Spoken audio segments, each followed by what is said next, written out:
করছি তোমরা সকলেই ভালো আছো। আমরা লেকচার 1-এ পারমাণবিক সংখ্যা থেকে পারমাণবিক ভর নির্ণয় শিখেছি। আজকে আমরা লেকচার 2-তে পারমাণবিক ভর থেকে কিভাবে আণবিক ভর নির্ণয় করতে হয় সেটা জানবো। তবে এই স্টেপটা কেমন, পারমাণবিক সংখ্যা না জানলে কিন্তু আমরা পারমাণবিক ভর পাচ্ছি না, আর পারমাণবিক ভর না পেলে কিন্তু আমরা আণবিক ভর পাচ্ছি না। তাহলে আমরা পারমাণবিক ভরগুলো আগে শিখে আসবো লেকচার 1 থেকে। ওকে, এখন দেখো আমরা আণবিক ভর বের করবো। আমি লেকচার 1-এই বলছিলাম যে পরমাণুর ক্ষেত্রে হয় পারমাণবিক ভর, যেগুলো লেখা আছে দেখো এগুলো প্রতিটাই পরমাণু, এদের যে ভরটা আমি বের করছি সেগুলো কিন্তু পারমাণবিক ভর। আর এই যে পরমাণুগুলো এগুলো যদি একাধিক যুক্ত হয় তাহলে সেটা হয় অণু, আর অণুর ক্ষেত্রে হয় আণবিক ভর। যেমন পানি হাইড্রোজেন এবং অক্সিজেন দ্বারা গঠিত। দেখো হাইড্রোজেন আছে দুইটা, অক্সিজেন আছে একটা, তাহলে হাইড্রোজেন অক্সিজেন আলাদাভাবে, হাইড্রোজেন একটা পরমাণু, অক্সিজেন একটা পরমাণু, দুটো এক জায়গায় যুক্ত হয়েছে, তার মানে এটা একটা পানির অণু। আর অণুর ক্ষেত্রে আমি কি বের করবো? আণবিক ভর। তাহলে পানির যদি আণবিক ভর বের করি তাহলে আমাদের কি লাগবে? আগে হাইড্রোজেনের পারমাণবিক ভরটা লাগবে। দেখো হাইড্রোজেন পারমাণবিক ভর আমি বের করছি কত? 1, তাহলে 1 দিব। এখানে হাইড্রোজেন কয়টা আছে? 2টা, এই জন্য আমরা দিব গুণন 2। হাইড্রোজেনের কাজ কিন্তু শেষ। যখন একটা কাজ শেষ হয়ে যাবে তখন কিন্তু আমরা প্লাস চিহ্ন দেবো। এবার দেখো অক্সিজেন, অক্সিজেনের ভর কত? 16। দেখো বাইর করে রাখছি অক্সিজেনের ভর কত? 16। তাহলে আমরা এখানে কি দেবো? 16 দিব। তাহলে 2 + 16 18। তাহলে পানির আণবিক ভর কত পেলাম? 18 পেলাম। এটা একটা ছোট না, তাহলে একটা বড় করে দেখো H2SO4 এটা করি। আবারও শুরুতে কি আছে? হাইড্রোজেন, তাহলে হাইড্রোজেনের ভর কত? 1। লেকচার 1-এ শিখছি গুণ, হাইড্রোজেন আছে 2টা, 2 দেবো। হাইড্রোজেনের কাজ শেষ, তাহলে আমরা কি চিহ্ন দেবো? প্লাস চিহ্ন দেবো, দিয়ে দিলাম। এরপর কি আছে? সালফার। এরপর কি? সালফার। সালফার দেখো কয় নম্বরে আছে? সালফার আছে 16 নম্বরে, তাহলে ভর কত হবে? 32। ভর কত? 32। ওকে, লেকচার 1 যারা করছো তারা কিন্তু বুঝবা, অবশ্যই লেকচার 1টা দেখে আসবা। তারপর কি দেবো? প্লাস দেবো। সালফার যেহেতু একটা আছে। এবার অক্সিজেন কত? 16 আছে কয়টা? 4টা, গুণন দিব 4। তাহলে 2 + 32। এটা যদি গুণ করি 4 × 24 4, 4 × 4 = 6, তাহলে পাবো আমরা কত? 98। ওকে, তাহলে সালফারিক অ্যাসিডের আণবিক ভর 98। একইভাবে যদি আমরা আরেকটা করি ক্যালসিয়াম কার্বনেট, কি করলাম? ক্যালসিয়াম কার্বনেট লিখলাম, এর কি বের করবো? আণবিক ভর। ক্যালসিয়ামের ভর কত ভাইয়া? ক্যালসিয়ামের ভর 40। লেকচার 1-এ শিখছি, বারবার কিন্তু আমি লেকচার 1-এর কথাই বলবো। লেকচার 1 না দেখলে আমরা লেকচার 2 কখনোই বুঝবো না। ক্যালসিয়ামের ভর 40 প্লাস কার্বনের ভর কত? 12। কার্বনের কাজ শেষ, প্লাস অক্সিজেনের ভর কত? 16। এখানে আছে কয়টা? 3টা, তার জন্য গুণন 3। তাহলে 40 + 12 + 3 = 48, ক্যালকুলেশন করলে আসবে 100। ওকে, তাহলে এইভাবে আমরা আণবিক ভর বের করতে পারবো। তোমাকে যদি আমি লিস্টটা বলে দিই, তুমি এগুলো বাসায় করতে পারো।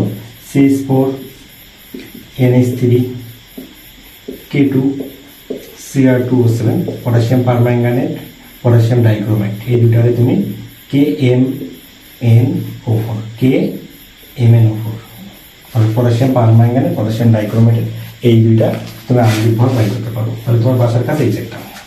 ওকে, তুমি এভাবে ট্রাই করলে সবগুলো মৌলের আণবিক ভর বের করতে পারবা। আশা করা যায় পারমাণবিক ভর তোমার জানা থেকে আণবিক ভর তুমি সহজে বের করতে পারবা। এখন দেখো আণবিক ভর যাদের আবার জানা আছে তারা খুব সহজেই শতকরা সংযুক্তি আমরা বের করতে পারবো। শতকরা সংযুক্তি মানে কি? একটা যৌগের মধ্যে কোন পরমাণুটি কত পার্সেন্ট আছে সেটা নির্ণয়ের একটা পদ্ধতি। যেমন দেখো সালফিউরিক অ্যাসিড এখানে আছে, তার মানে এই যে যৌগটার মধ্যে হাইড্রোজেন কত পার্সেন্ট, সালফার কত পার্সেন্ট, অক্সিজেন কত পার্সেন্ট আছে সেটা বাইর করতে হবে। সেটা বাইর করার যে পদ্ধতি সেটাই কিন্তু তোমার শতকরা সংযুক্তি। তাহলে দেখো ক্যালসিয়াম কার্বনেটের আমি শতকরা সংযুক্তি বাইর করে দিই। শতকরা সংযুক্তি যদি ক্যালসিয়াম কার্বনেটের বাইর করি তাহলে আমাদের আণবিক ভরটা লাগবে। ওকে, প্রথমে বাইর করতে ক্যালসিয়াম কার্বনেটের আণবিক ভর কত পাইছি আমি? 40 + 12 + 16 গুণন 3, 40 + 12 + 48 কত পাইছিলাম? 100। ওকে, এখন আণবিক ভরটা বাইর করার পর ক্যালসিয়ামের এই যৌগে কত পার্সেন্ট আছে, কার্বনের যৌগে কত পার্সেন্ট আছে, অক্সিজেন এই যৌগে কত পার্সেন্ট আছে এটা বের করবো। তার মানে এই যে কে কত পার্সেন্ট আছে এটা যে বের করার নিয়মটা সেটাই কিন্তু শতকরা সংযুক্তি। মানে টোটাল যৌগটা আমাদের 100%, এর মধ্যে কে কত পার্সেন্ট আছে দেখো। তাহলে ক্যালসিয়ামের শতকরা সংযুক্তি যদি আমি বাইর করি, শতকরা সংযুক্তি যদি আমি বাইর করি তাহলে নিচে হবে মোট ভর। মোট ভর কত? 100। উপরে যার ভর বাইর করবো তার আণবিক ভরটা বসবে। আণবিক ভর কত? 40 গুণন 100%। এটা কিন্তু সূত্রের 100%। হ্যাঁ, তাহলে শতকরা সংযুক্তি সমান যদি আমি সূত্রটা লিখে দিই, শতকরা সংযুক্তি সমান নিচে মোট ভর, নিচে কি মোট ভর, উপরে ওই মৌলের ভর মানে যা বাইর করবো গুণন 100%। সোজা করার জন্য সূত্রটা লিখে দিলাম যাতে তোমরা সহজে বুঝতে পারো। 100 কাটা তাহলে কত পার্সেন্ট? 40%। একইভাবে যদি আমি কার্বনের শতকরা সংযুক্তি বাইর করি তাহলে নিচে মোট ভর, মোট ভর কত?